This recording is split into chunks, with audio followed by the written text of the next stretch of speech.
I have received a letter from the honourable member for Canberra proposing that a definite matter of public importance be submitted to the House for discussion, namely the government's failure to govern in the best interests of Australians. I call upon those honourable members who approve of the proposed discussion to rise in their places.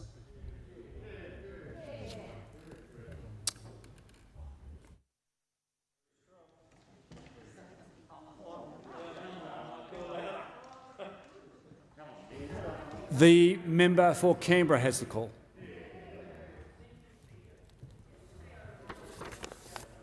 Government's long list of failures, rorts, dodgy deals and broken promises, but I ran out of time just when I was getting started.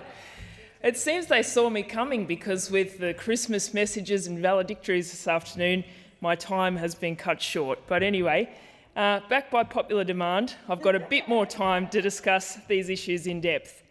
I'm very proud to have requested that today, as a matter of public importance, that this House discuss the government's failure to govern in the best interests of Australians.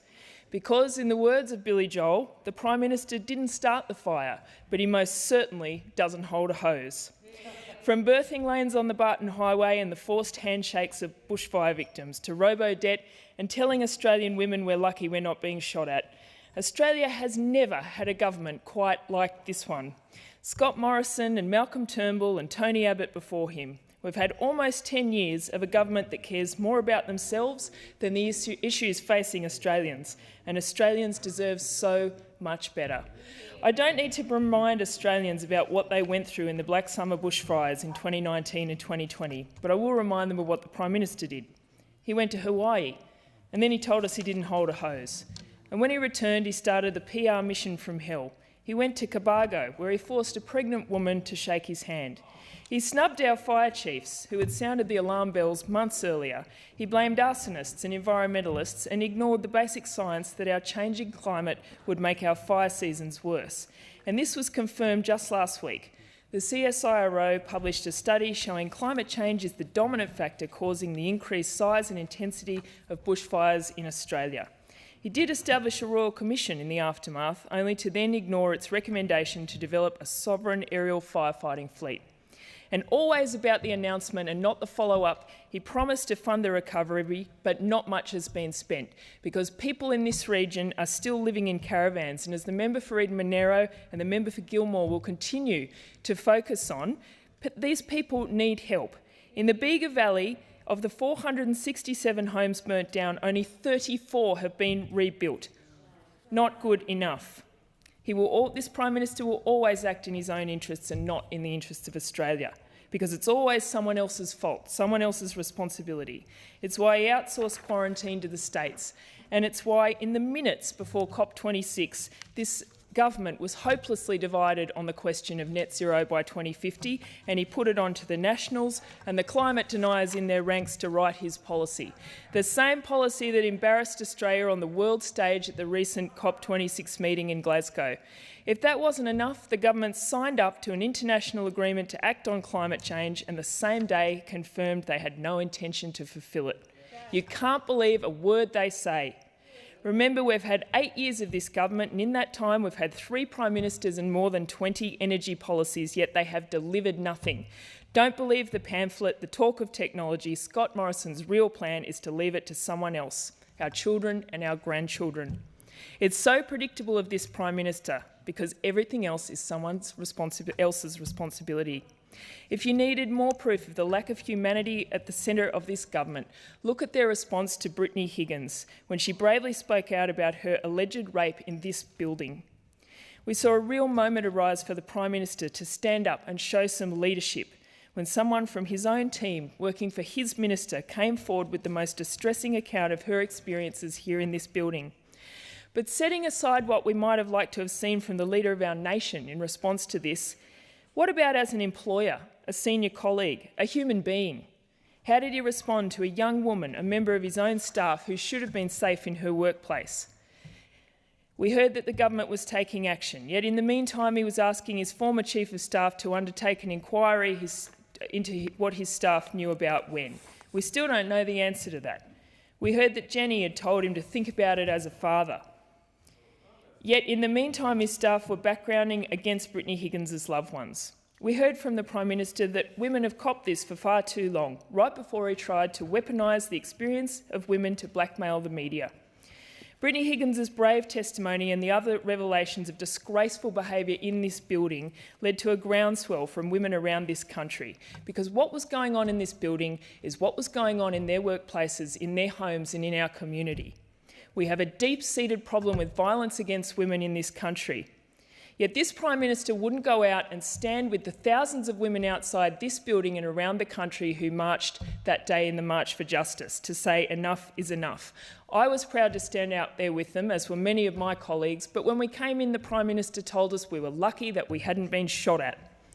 Last week we saw 7 coalition members cross the floor, yet the only one hauled into the Prime Minister's office for a please explain against their wishes was the member for Bass, Bridget Archer. It wasn't Senator Rennick, it wasn't Senator Canavan, it wasn't the member for Dawson, just the member for Bass. I wonder what was different about her.